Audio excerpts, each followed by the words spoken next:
Mary sat on a team supporting 8 mid-market sales reps and had the great fortune of supporting a mid-market sales leader who happened to become one of the greatest mentors of all time for me.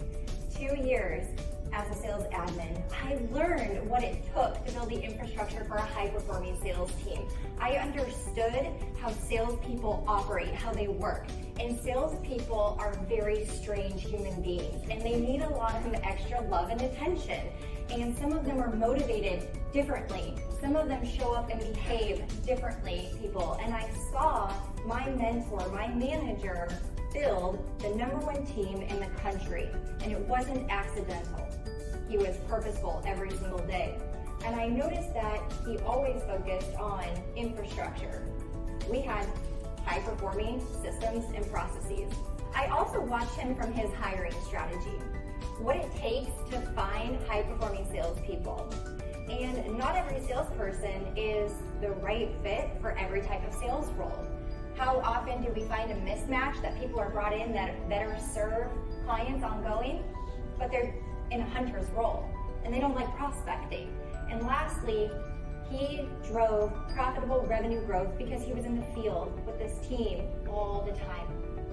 And he didn't hold back, and he was brilliant in the coaching conversation. He was integrated with the team, he led by example, and it was a phenomenal 2 years. And I studied underneath him, and I said, I need to get into this thing called saying, this is the worst mistake that you have ever made in your career, putting her in sales. You cannot put a 24-year-old in front of a CEO. And it absolutely crushed me. And that became my motivation. All right, watch me. How many CEOs can I get in front of this week? Let's have the conversation and see what I can really do. And I learned every feature, functionality, benefit, advantage. I learned about the competition. So I show up back into the office. It's my first day to go sell something, and I'm staring at the phone. What do I say?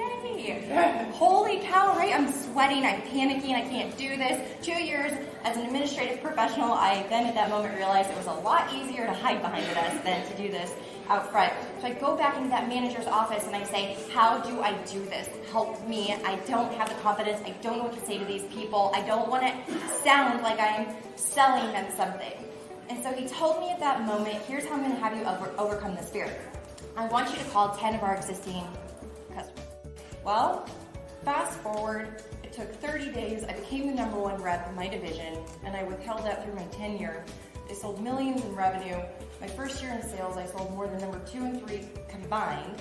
They called me an anomaly. When people are born to do certain things, I'm born to read them. Look at the behavioral quotient. Salespeople are a very different breed. They're tough to manage. They're very expensive for a company. We found a lot of success was scripting out all possible questions that they should be asking on a sales meeting. Also, wanted to tell them what your commitment is to them and let them know that we're here to make this a better environment where people can succeed, make more money, get better recognition, have higher sales. But I need you to do that. I need all of you to be able to do that. question is, sales reps, especially high-performing sales reps, they want the equation to success. Tell me what To deliver the price and sit there, and it's a game of leverage. And you hold that, and it's in your confidence and what you're delivering to them. And when they come back to you and they ask for a better price, you'd be willing to walk away from that deal. Re-EQ, meaning you know when to pivot. You can read people. people want to know what's in it for me. Why are you interrupting me? Why are you wasting my time? And how can you help me? If you can provide me one little nugget of value, I might be interested in having a conversation. So let me make a visual here. Think about what I like to call the prospect sidewalk. This is their sidewalk, and this is your sidewalk where you sell. And at the end of your sidewalk is the amazing sales outcome. That's where you get the money. If they're on their own sidewalk and you don't speak their language, you know what happens? It's like you're screaming and interrupting and yelling at them, throwing rocks and sticks. Hey you, hey you, hey you, hey over there, hey look at me, hey I want to tell you, I want to let you know what I do for a living, hey I want to tell you about my products and services, hey I want to show you this over here, I want you to see how pretty it is, hey I want to talk to you. And they're on there and like, oh my gosh, stop talking to me, who are you? I'm not interested, no thank you, stop sending me Facebook invites to your group, like I don't want to be a part of it.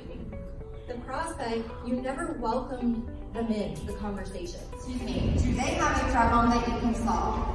Can you walk out of that discovery and articulate and explain why they would do business with you, specific to you, not your industry, not companies like you.